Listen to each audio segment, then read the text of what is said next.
Hey there, garden enthusiasts and farming newcomers. Welcome to today's video, where we're diving into the wonderful world of sequential cropping. If you've ever wished you could get more harvest from the same piece of land or extend your growing season, you're in the right place. Sequential cropping is a game changer that allows you to maximize your garden's potential by planting a series of crops throughout the growing season. It's like getting multiple gardens from the same space. Whether you're working with a small backyard plot or a larger farm area, these techniques can dramatically increase your yield and help you make the most of every square foot. In this comprehensive guide, we've split everything into 4 easy-to-follow sections to make sequential cropping accessible for absolute beginners. In the first part, we'll cover the basics of sequential cropping and why it's worth your time. In the second part, we'll walk through planning your sequential cropping calendar and selecting the right plant combinations. In the third part, we'll discuss practical implementation techniques, including soil preparation and maintenance between crops. And finally, we'll explore troubleshooting common issues and share some inspiring success stories from gardeners just like you who have transformed their harvests using these methods. So grab your gardening gloves and let's dig into sequential cropping. Part 1. Understanding sequential cropping basics. So what exactly is sequential cropping? Simply put, it's the practice of growing multiple crops in succession on the same piece of land during a single growing season. Instead of planting once and harvesting once, you plan a series of crops that follow one another as the seasons progress. For example, you might start with cool season crops like lettuce in early spring, follow with heat-loving tomatoes in summer, and finish with fall peas before winter arrives. This approach maximizes your growing space and extends your harvest period significantly. The benefits of sequential cropping are pretty amazing. First, you'll get way more food from the same amount of space. Some gardeners report doubling or even tripling their total harvest. You'll also have fresh produce available for more months of the year, reducing your dependence on store-bought vegetables. Sequential cropping can actually improve your soil health when done right, as different plants interact with soil in different ways. Some add nutrients, while others help break up compacted soil with their root systems. Plus, this diversity of crops creates a more resilient garden ecosystem, reducing pest problems naturally, since many pests are specific to certain plant families. It's also more environmentally friendly as you're making the most efficient use of your land, water, and gardening resources. Let's talk about some sequential cropping patterns you can use. The simplest approach is called double cropping, where you grow 2 crops in sequence, like spring spinach followed by fall carrots.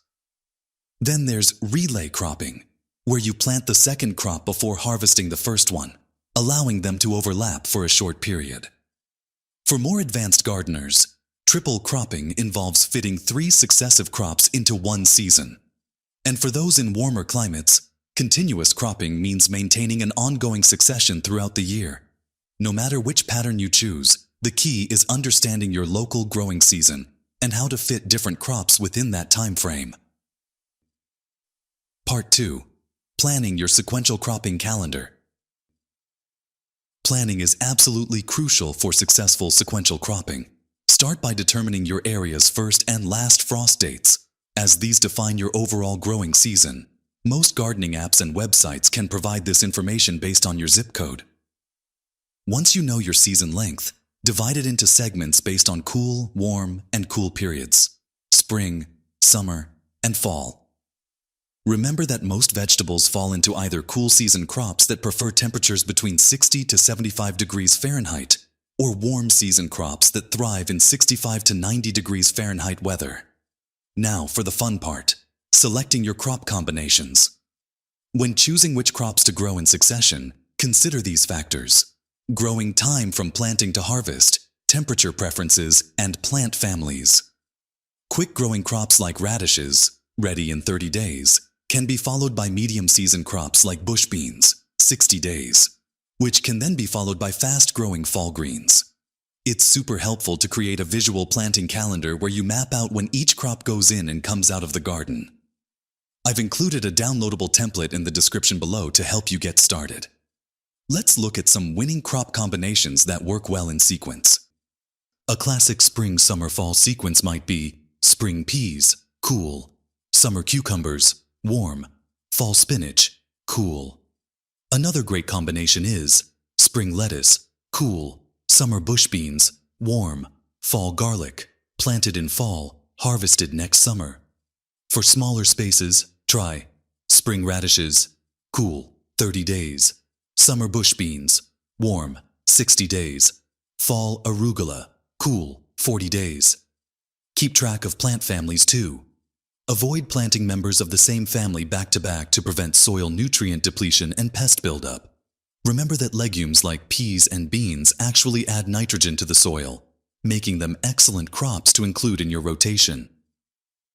Part 3. Implementation Techniques.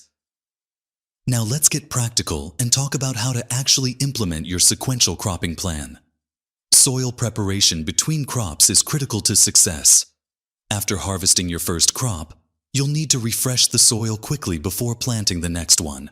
Remove all plant debris from the previous crop, especially any diseased material.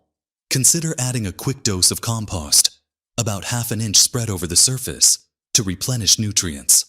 For a quicker turnaround, use compost tea or a diluted organic liquid fertilizer that plants can access immediately.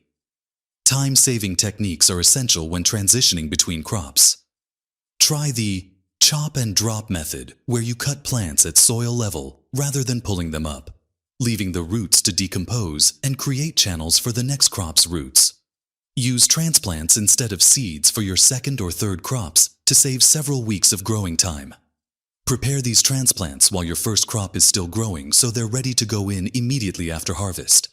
Consider using row covers or small hoop houses to extend your growing season on both ends, allowing you to start earlier in spring and continue later into fall. Water management deserves special attention in sequential cropping systems. Install drip irrigation if possible. It conserves water and delivers moisture directly to plant roots. Mulching between crops helps retain soil moisture and suppress weeds.